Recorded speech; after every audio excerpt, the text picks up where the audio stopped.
गुरु ब्रह्म महिमा अलेख शरण। नमस्कार दर्शक वृंद, आपण मानंकु आजिर राशिफल कार्यक्रम मु एस कुमार स्वागत जनाऊँगी।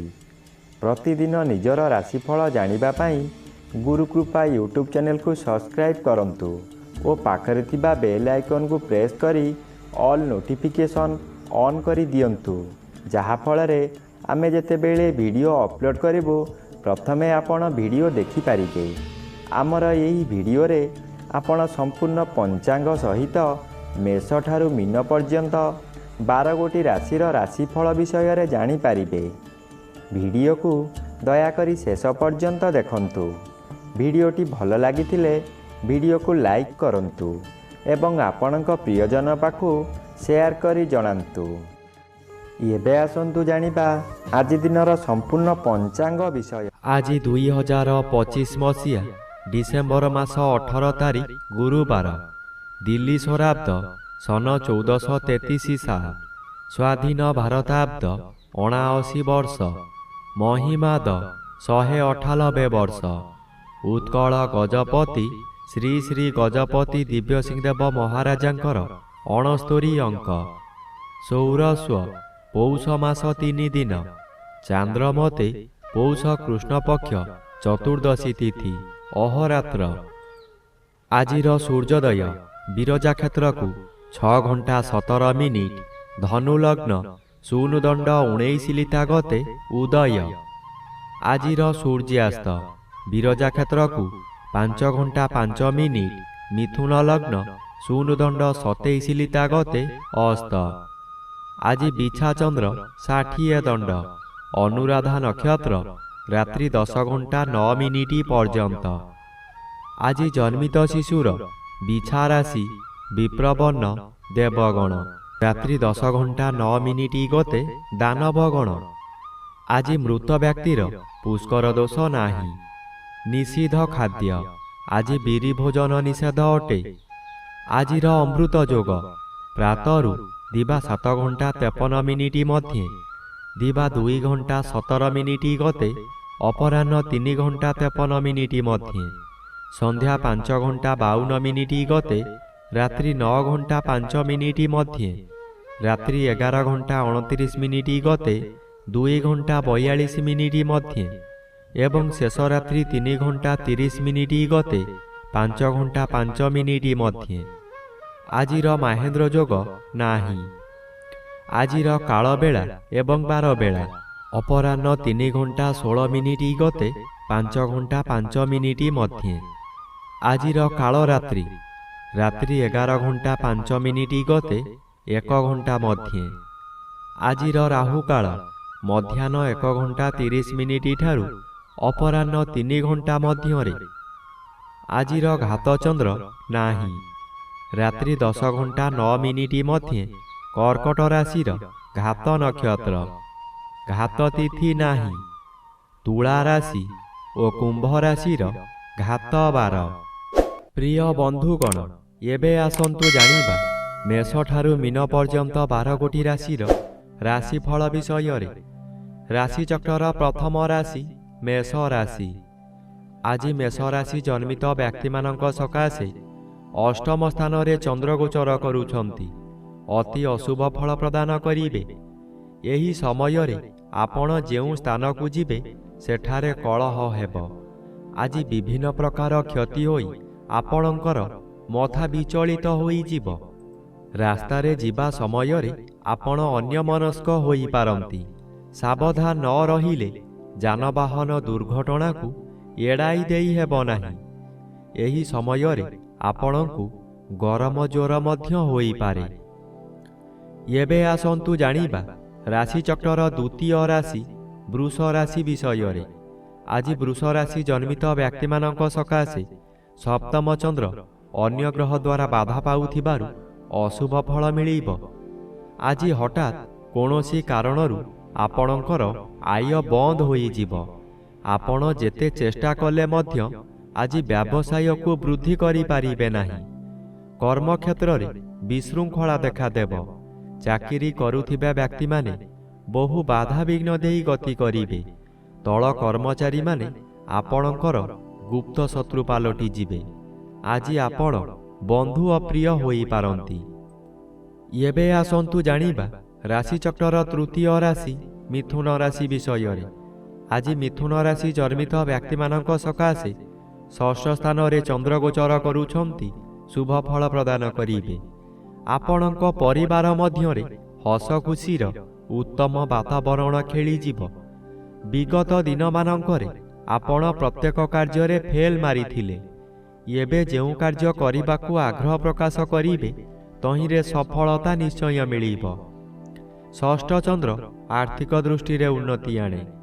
ଆପଣ ଯେଉଁ ବ୍ୟବସାୟ କରୁଛନ୍ତି ତହିଁରେ ଆଶାଠାରୁ ଅଧିକ ଆୟ କରିବେ। ଏବେ ଆସନ୍ତୁ ଜାଣିବା ରାଶିଚକ୍ରର ଚତୁର୍ଥ ରାଶି କର୍କଟ ରାଶି ବିଷୟରେ। ଆଜି କର୍କଟ ରାଶି ଜନ୍ମିତ ବ୍ୟକ୍ତିମାନଙ୍କ ସକାଶେ ପଞ୍ଚମ ଚନ୍ଦ୍ର ଅନ୍ୟ ଗ୍ରହ ଦ୍ୱାରା ବାଧାପ୍ରାପ୍ତ ଅଛନ୍ତି। ଅଶୁଭ ବଦଳରେ ଶୁଭ ଫଳ ମିଳିବ। ଆଜି ଆପଣଙ୍କର ଜ୍ଞାନ ବହୁ ଗୁଣରେ ବଢ଼ିଯିବ।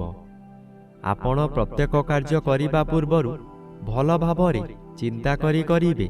ବିଦ୍ୟାର୍ଥୀମାନେ ଯାହା ପାଠ ପଢ଼ିବେ ତାହା ସବୁଦିନ ସକାଶେ ମନ ମଧ୍ୟରେ ଛାପି ହୋଇ ରହିଯିବ। ଏହି ସମୟରେ ପ୍ରବଳ କ୍ଷୁଧା ଜାତ ହେବ।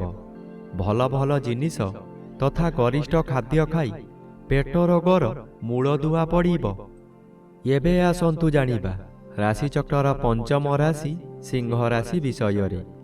ଆଜି ସିଂହ ରାଶି ଜନ୍ମିତ ବ୍ୟକ୍ତିମାନଙ୍କ ସକାଶେ ଚତୁର୍ଥ ସ୍ଥାନରେ ଚନ୍ଦ୍ରଗୋଚର କରୁଛନ୍ତି। କୃଷ୍ଣ ପକ୍ଷ ହେତୁ ଆଜି ବେଶୀ ବିଚଳିତ ଲାଗିବ ନାହିଁ।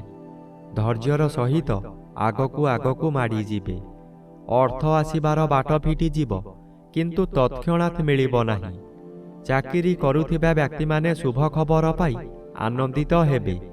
ଚତୁର୍ଥ ସ୍ଥାନ ବିଦ୍ୟାସ୍ଥାନ ଓ ମାତୃସ୍ଥାନ ହୋଇଥିବାରୁ ମାତୃ ସହିତ କିଛି କଥା କଟାକଟି ହୋଇପାରେ। ବିଦ୍ୟାର୍ଥୀମାନେ ବିଦ୍ୟାରେ ଉନ୍ନତି କରିବେ। ଏବେ ଆସନ୍ତୁ ଜାଣିବା ରାଶିଚକ୍ରର ଷଷ୍ଠ ରାଶି କନ୍ୟା ରାଶି ବିଷୟରେ। ଆଜି କନ୍ୟା ରାଶି ଜନ୍ମିତ ବ୍ୟକ୍ତିମାନଙ୍କ ସକାଶେ ତୃତୀୟ ସ୍ଥାନରେ ଚନ୍ଦ୍ରଗୋଚର କରୁଥିବାରୁ ଅତି ଶୁଭ ଫଳ ପ୍ରଦାନ କରିବେ। ଆପଣଙ୍କର ଏହି ସମୟରେ ବହୁ ଚେଷ୍ଟା କରି ବାରମ୍ବାର ବିଫଳ ହେଉଥିବା କାର୍ଯ୍ୟ ହଠାତ୍ ଆପଣଙ୍କର ସପକ୍ଷରେ ଯିବ। ବହୁ ଅର୍ଥର ମାଲିକ ଆପଣ ହୋଇପାରନ୍ତି। ପୂର୍ବରୁ ଖରାପ ଥିବା ସ୍ୱାସ୍ଥ୍ୟ ଏହି ସମୟରେ ମନର ବଳ ବୃଦ୍ଧି ପାଇଥିବାରୁ ସ୍ୱାସ୍ଥ୍ୟ ଉତ୍ତମ ରହିବ। ବନ୍ଧୁବାନ୍ଧବ ଆପଣଙ୍କର ପ୍ରଶଂସା ଗାନ କରିବେ।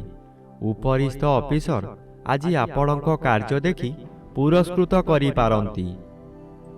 ଏବେ ଆସନ୍ତୁ ଜାଣିବା ରାଶିଚକ୍ରର ସପ୍ତମ ରାଶି ତୁଳା ରାଶି ବିଷୟରେ। ଆଜି ତୁଳା ରାଶି ଜନ୍ମିତ ବ୍ୟକ୍ତିମାନଙ୍କ ସକାଶେ ଦ୍ୱିତୀୟ ସ୍ଥାନରେ ଚନ୍ଦ୍ରଗୋଚର କରୁଥିବାରୁ ଅଶୁଭ ଫଳ ମିଳିବ। ଘାତବାର ଅଶୁଭକୁ ବୃଦ୍ଧି କରାଇବ। ଆଜି ଆପଣ ବହୁ ସମାଲୋଚନାର ଶିକାର ହୋଇପାରନ୍ତି। ଆପଣ ଯେଉଁ କାର୍ଯ୍ୟ କରିବେ ତହିଁରେ ପ୍ରତ୍ୟେକ ବ୍ୟକ୍ତି ପ୍ରବଳ ବିରୋଧ କରିବେ। ଏହି ସମୟରେ ଆପଣଙ୍କର ନାସା କର୍ଣ୍ଣ ଚକ୍ଷୁ ଆଦିରେ ଆଘାତ ଲାଗିପାରେ। ସାମାନ୍ୟ କଥାରେ ଆପଣ ଉତ୍ତେଜିତ ହୋଇଯିବେ ଓ ନିଜ ଜିଦ୍ ରଖିବାକୁ ଯାଇ ବହୁତ ଅର୍ଥହାନି କରିବେ। ଏବେ ଆସନ୍ତୁ ଜାଣିବା ରାଶିଚକ୍ରର ଅଷ୍ଟମ ରାଶି ବିଛା ରାଶି ବିଷୟରେ। ଆଜି ବିଛା ରାଶି ଜନ୍ମିତ ବ୍ୟକ୍ତିମାନଙ୍କ ସକାଶେ ଶ୍ରୀଚନ୍ଦ୍ର ଅନ୍ୟ ଗ୍ରହ ଦ୍ୱାରା ବାଧା ପାଉଥିବାରୁ ଶୁଭ ଫଳ ମିଳିବ ନାହିଁ। ଆଜି ଆପଣଙ୍କର ପ୍ରତ୍ୟେକ କାର୍ଯ୍ୟକ୍ରମରେ ଆପଣଙ୍କୁ ବିରୋଧ ଆସିବ। ପେଟ ଗଣ୍ଡଗୋଳ ହେବ। ଭଲ ଭଲ ଖାଦ୍ୟ ପ୍ରସ୍ତୁତ କରିଥିବେ କିନ୍ତୁ ନିଜେ ଭୋଜନ କରିପାରିବେ ନାହିଁ। ନୂତନ ପୋଷାକ ଆଣିଥିବେ, କୌଣସି କାରଣରୁ ଆପଣ ଅନ୍ୟ ସ୍ଥାନକୁ ଯାତ୍ରା କରିବେ, ତାହା ପରିଧାନ କରିପାରିବେ ନାହିଁ। ଆଜି ଦିବସ ସାରା ଖାଲି ଦିବା ସ୍ୱପ୍ନ ଦେଖିବେ। ସମ୍ମାନ ମିଳିବାରେ ବାଧା ଆସିବ। ଏବେ ଆସନ୍ତୁ ଜାଣିବା ରାଶିଚକ୍ରର ନବମ ରାଶି ଧନୁ ରାଶି ବିଷୟରେ। ଆଜି ଧନୁ ରାଶି ଜନ୍ମିତ ବ୍ୟକ୍ତିମାନଙ୍କ ସକାଶେ ଦ୍ୱାଦଶ ସ୍ଥାନରେ ଚନ୍ଦ୍ରଗୋଚର କରୁଛନ୍ତି। କୃଷ୍ଣ ପକ୍ଷରେ କିଛି ଶୁଭ ଫଳ ମିଳିବ। କୌଣସି ଦୂର ସ୍ଥାନକୁ ଯାତ୍ରା କରିବାର ଥିଲେ ନିର୍ଭୟରେ ଯାତ୍ରା କରନ୍ତୁ, ଫଳପ୍ରଦ ନିଶ୍ଚୟ ହେବ। ଆଜି ସମୟରେ ପ୍ରାୟତଃ ପଦଯାତ୍ରା ଆପଣଙ୍କ ପକ୍ଷେ ଶୁଭଙ୍କର ହେବ।